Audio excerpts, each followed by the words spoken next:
Hello दोस्तों, Radhe Radhe. Good morning, नमस्ते। कैसे हैं आप? उम्मीद करती हूँ आप सब ठीक होंगे। मैं भी ठीक हूँ।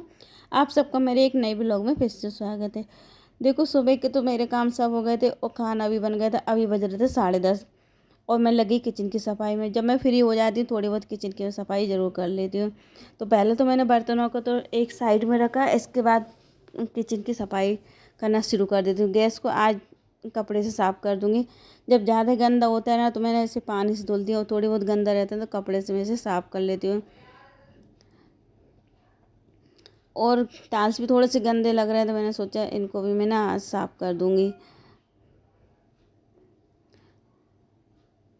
भाई देखो, हमारी तो पुराने ज़माने की किचन है तो इतनी ही गंदी रहती है। थोड़ी बहुत साफ़ करने की कोशिश करती हूँ क्योंकि टाइल्स वगैरह भी उसी हिसाब से लगे हैं।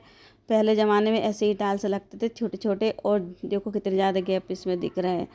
तो टाइल्स को तो मैंने साफ़ कर दिया। अब अलमारी की बारी है। इसमें जो डिब्बे रखे थे कुछ एक्स्ट्रा तो उनको हटा दिया, क्योंकि एक एक दो दो करके पूरी अलमारी भर जाती। अब 2-4 दिन तक तो ये ठीक ठाक रहेगी। 2-4 दिन के बाद देखना पूरी भर जाएगी। इसमें एक डिब्बा रखने तक कुछ जगह नहीं मिलेगी। तो फटाफट सारे डिब्बे मैंने हटा दिए, और जो ज़रूरत के सामान है वही मैंने इसमें रखे, बाकी सब हटा दिए। कभी कभी मैं पर्दा लगा देती हूँ, कभी कभी इसमें नहीं लगाती, क्योंकि ऐसा लगता है कम से कम सामने चीज़ तो दिख रही है। पर्दा में कभी सामान दिखता भी नहीं है। और पतिदेव तो हमेशा बोलते पर्दा वर्दा मत लगाया कर, जो सामान कम से कम दिखेगा तो उठ तो जाएगा नहीं। पर्दा के चक्कर में वहीं डाला रहता है, और फिर अलमारी भी सही से नहीं जम पाती। तो मैंने कहा चलो ठीक है, काफ़ी दिनों से मैंने पर्दा लगाया भी नहीं है। और 2-4 सामान और रखे थे, इनको और हटा देती हूँ। जो मसाले थे उसमें पैकेट में तो उनको हटा दिया। और ट्रे वगैरह थी, पहले तो सोच रही थी यहीं रखने देती हूँ, क्योंकि मेहमान वगैरह आते हैं ना तो फिर उठाना पड़ता है। तो 1-2 ट्रे मैं यहीं रखती हूँ ऊपर। तो एक ट्रे बचा के बाकी ट्रे मैंने रख दिए। और देखो अलमारी इतनी खाली हो गई। अब 2-4 दिन के बाद ये ना पूरी भर जाएगी। और फिर एक अलमारी तो साफ़ हुई, अब दूसरी अलमारी की बारी है। तो अब इसका जो सामान भरने का था उसे उठा लिया मैंने तुरंत। तो सारे सामान उठाना शुरू कर देती हूँ। तो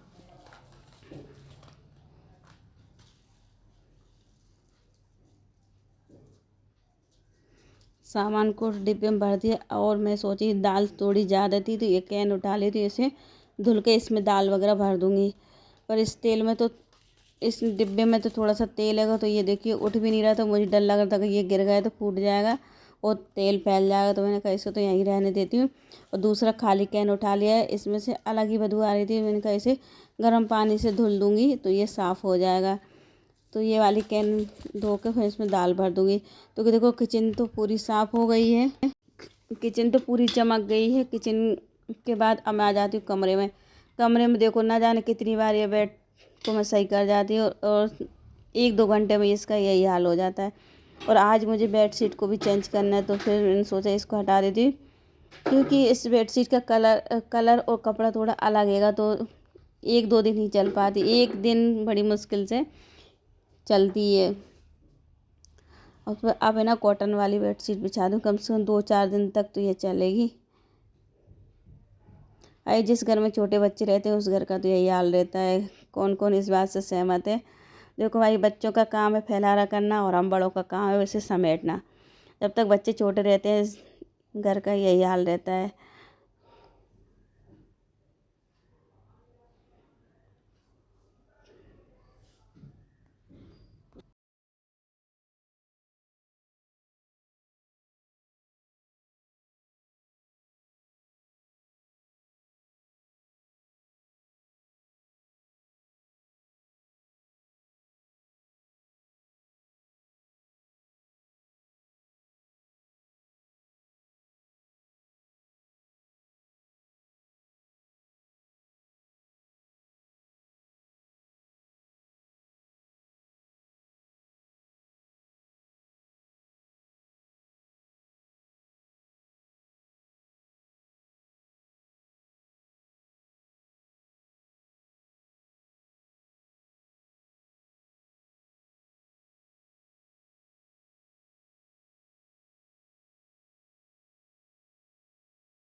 चारों तरफ से अच्छे से मैंने बेडशीट को बिछा दिया। अब जो चादर थे उनको धुलने के लिए डाल दिया है। देखो अभी तो फ़िलहाल मैंने इसे अच्छे से सेट कर दिया। अब देखते हैं कितने घंटे तक ये चलेगा। तो पहले तो मुझे गुस्सा आता है, बच्चे इस तरीके से इसे बेकार देते हैं। फिर मैंने सोचा चलो बच्चों का काम है, और फिर उनसे कुछ नहीं बोलती। फिर बच्चे बोले मम्मा चने रखे हैं, इनके मसाले वाले चने बनाने। मैंने तुरंत ही चने उबाले और सारी चीज़ें मिलाई, और इसके बाद फिर देखो नींबू डाल दिया है। और मिर्ची मैंने डाली नहीं क्योंकि छोटा वाला बेटा मिर्ची नहीं खाता, तो बिना मिर्ची वाले बना लिए।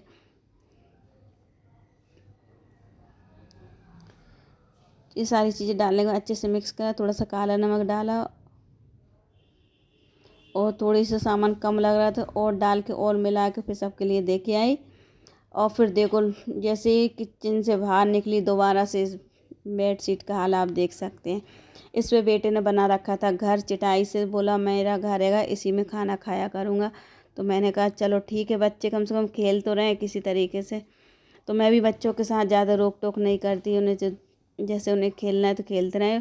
सामान का क्या उठा लेंगे भाई, बच्चों का कम से कम उनका हिसाब से वो अपने काम कर तो रहे हैं भाई। बच्चों को ज़्यादा रोक टोक करेंगे तो बच्चे खुद ही चिड़चिड़े से हो जाएंगे। इसलिए फिर मैंने कहा चलो अपने हिसाब से खेलते रहो, जैसे तुम्हें खेलना है। वो तो हमेशा छोटा वाला बेटा तो कहीं बेड पे घर बना लेता है, कहीं नीचे में घर बना लेता है चटाई से, और उसमें बैठा रहता है, खेलता रहता है, और वो बोलता है मेरा घर है, इसी में मैं खाना खाऊंगा, मुझे खाना इसी में दे दो। पर मैंने बोल रखा है जब भी घर बना के खेलो ना तो पंखा ज़रूर चालू कर लें, क्योंकि गर्मी काफ़ी तेज़ है और इसके अंदर जाओगे तो और ज़्यादा गर्मी लगेगी। तो जब भी वो घर बना के खेलते हैं ना तो पंखा या कूलर ज़रूर चला लेता है। तो देखो बातों ही बातों में बेड तो मेरा सही हो गया। अब पूरे कमरे में झाड़ू और लगा देती हूँ। और अभी तो सोफ़ा का कवर भी इधर उधर भाग रहा था, उसे भी सही करना है। और ये वाली चटाई मैंने देखो बच्चों की वजह से कुछ सामने ही रखती हूँ, क्योंकि अगर इधर उधर रख दूँगी ना छिपकली वगैरह जाने का डर रहता है, क्योंकि अभी गर्मियों के दिनों में छिपकली बहुत ज़्यादा निकल रही है। तो बिल्कुल इसको मैं ऐसे चौड़े में रखती हूँ ताकि इसके अंदर कोई कीड़ा वगैरह भी ना जा पाए।